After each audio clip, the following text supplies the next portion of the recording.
Hello everyone and welcome back to the good stuff. We are continuing our match between Paul Charles Morphy and James Stanley Kipping, and if you're wondering why Kipping aged some 30 years since the previous video, he actually didn't. I just used a wrong photo as they come from a pretty big family of whom a lot of them played chess. I accidentally used a different photo.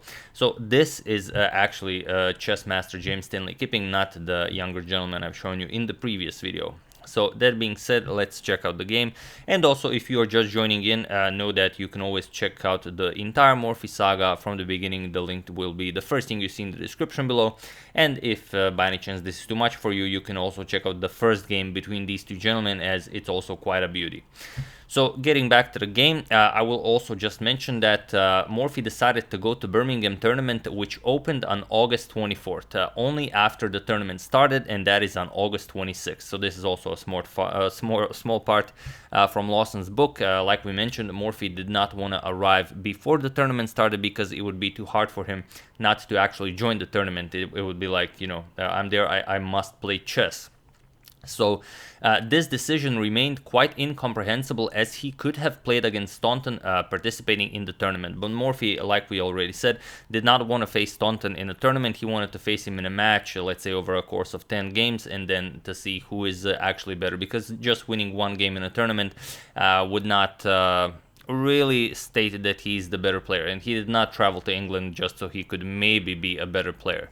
So Morphy wanted to challenge Staunton alone, as he had challenged Lowenthal and win it. Morphy saw Staunton in Birmingham and once again invited him to a direct meeting, and Staunton replied that he would have time sometimes in November.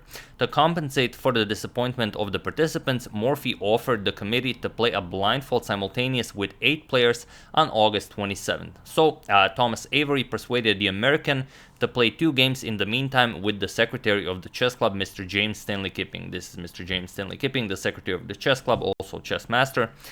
So they did. This is game 2. Now let's check it out. So Kipping opens with e4. Sorry about that. Morphy replies with e5. We have knight to f3, knight to c6, and bishop to c4. And yes, I know you're wondering, is it going to be it again? Morphy replies with bishop to c5, and in the previous game they played, of course, Morphy went for the Evans gambit in this position, and James Stanley Kipping shows that he's a true gentleman and replies with b4. He also goes for the Evans gambit, and now we're gonna see a lot of fun on the chessboard. So here Morphy, of course, accepts the gambit. We have c3, and now Morphy plays bishop to c5. Now, if you remember, I made a tutorial on the Evans gambit. I said, here you go, bishop a5, d6, or e7. You do not go bishop to c5, but this is exactly what Morphy plays, and there's a reason why I said you shouldn't play it, but in those days you could have played it. But even today in 2020, it's still being played, but you really have to know why you're doing it.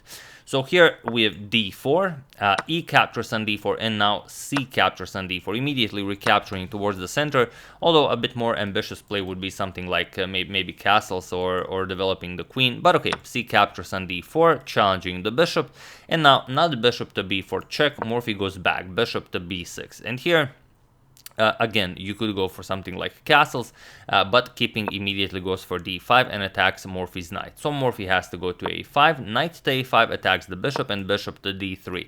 And by going for this d5 maneuver, he stranded Morphy's knight here on a5, and the knight really doesn't have a way of getting back. So at some point he's going to have to move the bishop, play b6, maybe remaneuver the knight via the b7 square. It's not going to be easy.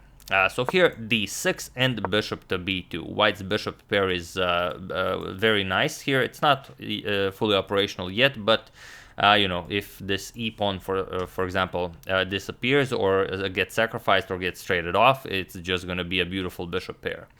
So knight f6, Morphy is ready to castle, and h3 now, not allowing this bishop to develop all the way to g4. We have castles by Morphy, that's not castles.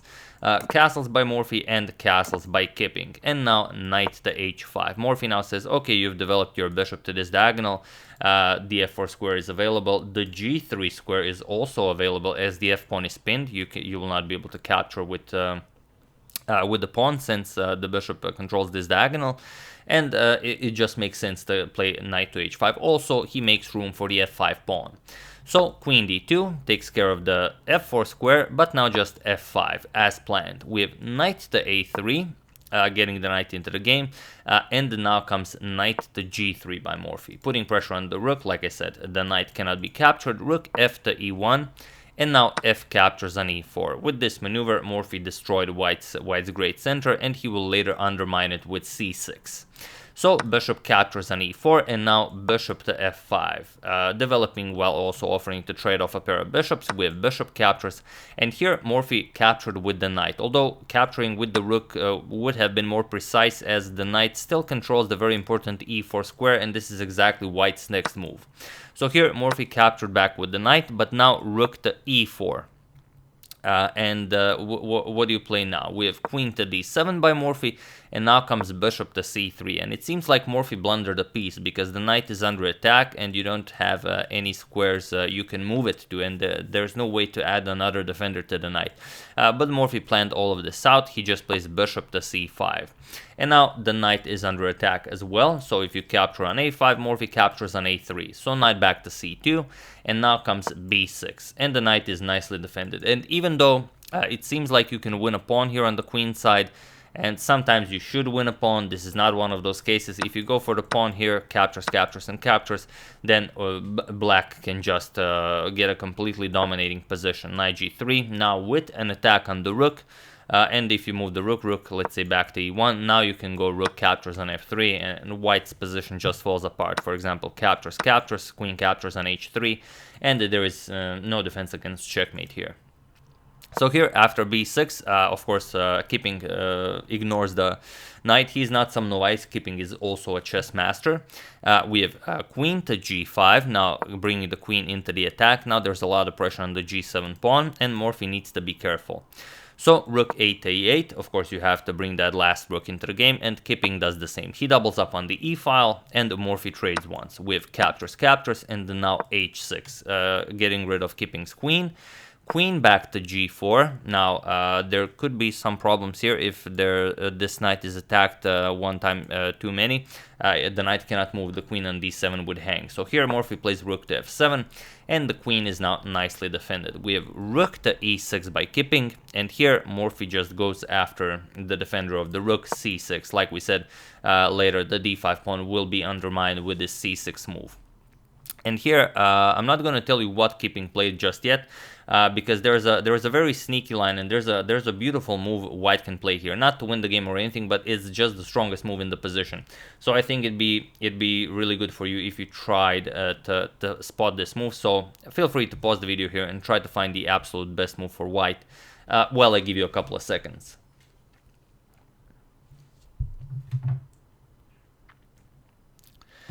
So for those of you who were able to do it, congratulations, as it's an extremely difficult move to find. And for those of you who just want to enjoy the show, it's bishop to f6. And this is just a wow move, because you now block the rook's defense of the knight, and queen captures knight is just the threat. So black cannot just capture here, because you would capture the knight and immediately defend the rook. So what we would see here, as the knight needs to move, you will move the knight, and now we would see a capture fest here. Captures on e7, captures on e7, captures and captures, and now queen to c8 check. This is the point. Now if the king moves, you can capture on c6, and you get a beautiful pass pawn. So black would have to defend with queen to f8, and now you just play queen to e6 with check. And now black could be, a little bit adventurous to try and go for something like king to h8, not king to h7. King to h7 would be a terrible blunder. We can even show it. Now you can just capture, and if knight captures, queen to e4 check picks up the knight. So that'd be terrible. So instead, what we would see here is either king to h8, which doesn't look all that impressive, or queen to f7, and now we would most likely see a perpetual check here, queen blocks, check here, queen blocks, check here, queen blocks, and we would get a draw by threefold repetition. I don't think a draw by threefold repetition existed in those days, but they would just say, okay, this is a draw. So that's what's in the position. Bishop f6, definitely the strongest move. It's hard to say if Kipping saw it or not, but since he did lose the first game, he probably, even if he saw it, he probably would not play it, as he would not be happy with a loss and a draw against Morphy. So instead he goes knight c to d4, gets another knight into the game, and now Morphy just captures on d5. C captures on d5, and now queen to g6. And now again we have a very tricky position, because you could go after the knight here. For example, knight captures on d4, bishop captures, bishop captures, and now knight captures on d4, and it would be a really funky position, where black would be up 2 pawns, but white would have a very firm grip on the position, and black's doubled pawns. It's hard to say how Morphy would break through here. It's not definitely not an easy position to play. And you have to be careful if you play something like, not that, but if you, let's say, try rook f4, you go after the knight, then just knight f5, and it's pretty much game over. Not much you can do here. This is a threat. The rook cannot get back into the game. It's just a terrible position. Knight captures here is a threat. Knight here check is a threat. So everything is just winning for white. So instead, after this queen to g6 move, we have the immediate knight to e7 now, attacking the queen, and here queen back to g3 by Kipping. And now, okay, there is some pressure on d6, so Morphy should be a bit careful, but now there's a move that just wins the game for Morphy. I mean, it allows him to gain a winning advantage, so it's again not an easy move to find. Feel free to pause the video here and spot the idea while I give you a couple of seconds. So for those of you who were able to do it, congratulations, as the hardest move to find is usually with the knight back, and for those of you who just want to enjoy the show, it's knight to c6. And now there's a problem. There's now well, the knight is overloaded, because if you trade once on d4, then the rook on e6 will not be defended again. So if you try just moving the rook to e1, then just a whole lot of things are winning for white. For example, knight captures on d4, knight captures and knight f5 now will make the position pretty much unplayable for white. For example, knight captures, queen captures. There's now a triple attack here on the f2 pawn, and after you defended rook e2, now you just start pushing your d pawn, and this is enough to win the game. For example, bishop goes here, d3 attacks the rook goes back, and now queen e4 threatens check to pick up the rook. Still the f2 pawn being under siege, so white would just completely crack under pressure here. So instead, after knight 8 to c6, Kipping decided not to move the rook, but instead he decided to capture here, saying, okay, if you capture my rook, which he did, he has knight to d8 check, now attacking Morphy's queen and the rook. But here, Morphy just played queen to g6, and it was in this position that James Stanley Kipping resigned the game, and another great victory against the Evans Gambit for Paul Charles Morphy on his trip to Birmingham. So here, you resign. You could play it out still, but Kipping, as he saw that there's no way for him to win the game, or very slim chances for him to even draw the game, it would take a really bad play on Morphy's part for this game to end up in a draw, because after you trade queens, because there is a threat of queen captures on g3, the f pawn is still pinned, you will not be able to capture. So let's say captures, and you grab the rook on f7, king captures, you're still up 2 pawns, and it's just too easy of a position for black to play. You're just gonna bring the king into the game, push the pawn, and win the game.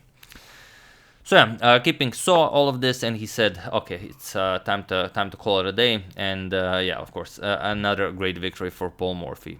So these are the only 2 games he played against one player on his trip to Birmingham. I will go through the simultaneous games Morphy played on the next day. If they are recorded, I will try to find them. If there are some nice ones, we'll also show that, and then we will see what happens next in the Morphy saga. So yeah, that's the game. I do hope you guys enjoyed it. It's really incredible that the only 2 games Morphy played in Birmingham against chess master James Stanley Kipping were games where the Evans Gambit was on the board. So that's that's something to share with your friends at the bar and the library, definitely. But yeah, once again, I do hope you guys enjoyed it. I would like to thank Mr. Hoodie Guy, Benjamin Spigna, Richard Fitton, another Hoodie Guy, and Aniruddha Ramakrishna Sonde for your contribution to my channel. Thank you a lot, I really appreciate it. As usual, you can check 2 of my previous videos here. Thank you for watching, and I will see you soon, continuing the coverage of the Morphy saga, checking up on your wonderful suggestions, and whatever else happens in the chess world. So thank you all, I will see you soon, and have an excellent rest of your day.